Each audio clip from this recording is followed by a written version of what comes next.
Catriona and welcome to day 5 of the Summer Biannual Bibliothon 2017. Today's video challenge is Fictitious Food Network, where you recreate fictional foods or beverages as if you're on a Food Network show. These can be foods or drinks from, inspired by, or that you think would theoretically exist in a specific fictional world. The winner for today's challenge will receive a copy of The SEAFARER'S KISS by Julia Ember, and in order to enter this giveaway, you need to be subscribed to this channel as well as all of the hosts' individual channels. Their links will be in the description. And to leave a comment on this video by 12 AM Pacific Standard Time with a link to your video entry. Just a reminder as well that in order to enter the giveaway, you do need to be 18 years or older, or at least have parental permission to enter the giveaway, because we will need your address in order to send the book to you. I cannot wait to watch all of your videos and see your creations, but without further ado, here is my video where I cosplay as Alice from Alice in Wonderland and make a shrinking potion.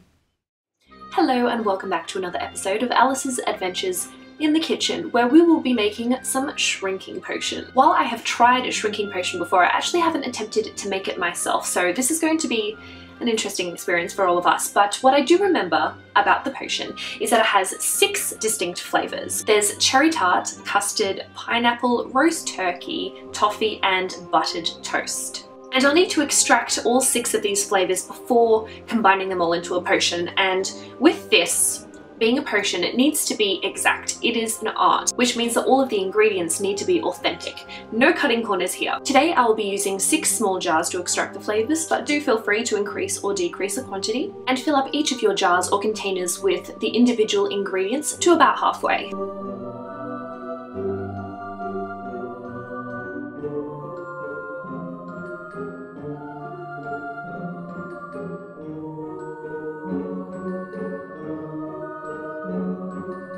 One for you, one for me.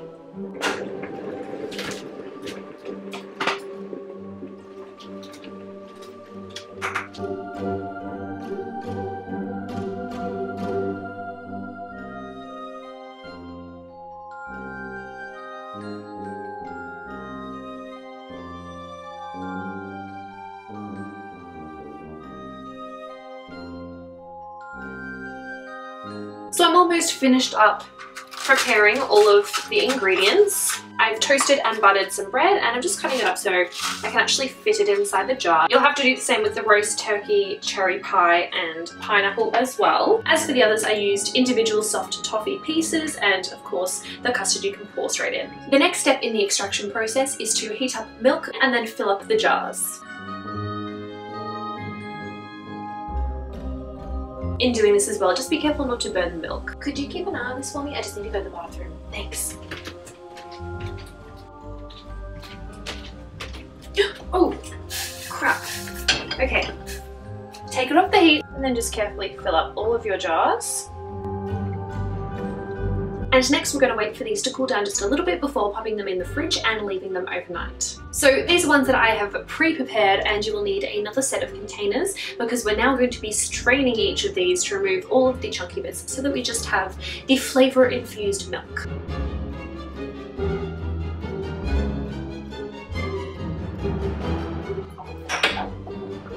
You saw nothing. Now some of these obviously are going to have a little more liquid than others, so I am just going to try and even it out a tiny bit, particularly with this roast turkey. I mean, I'm happy to get rid of some of this one. Next I will be adding some food colouring and just very carefully add 2 drops of colour to each. Okay, that was a pour. It's fine, it's fine. And then I'm just stirring all of these together. We'll need some more boiling water because our next ingredient is gelatin.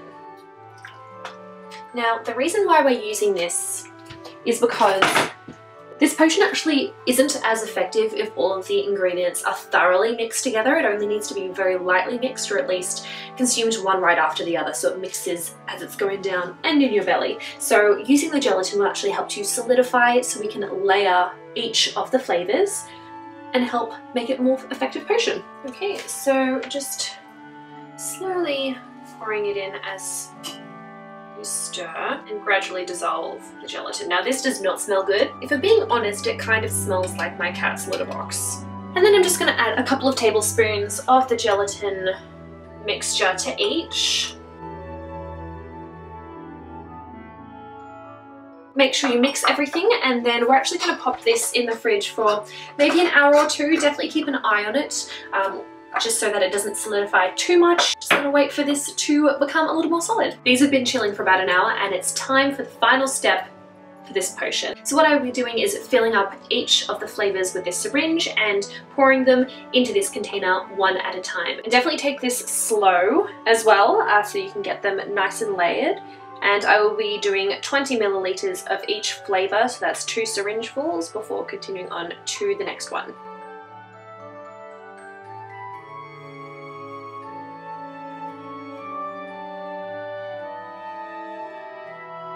Once you have finished layering all of the ingredients, you have your finished shrinking potion. And as you can see here, I mean, it definitely helped that some of the colours were darker than others, but it is quite layered, which looks quite nice and lets you know that this is probably going to be a fairly effective shrinking potion. I would also like to warn you though, it's best to take smaller sips rather than big gulps at a time. It's better to take it slow and shrink down bit by bit rather than take too much and shrink down more than you anticipated. But I do actually want to take a tiny, tiny taste just to see what the flavors are like.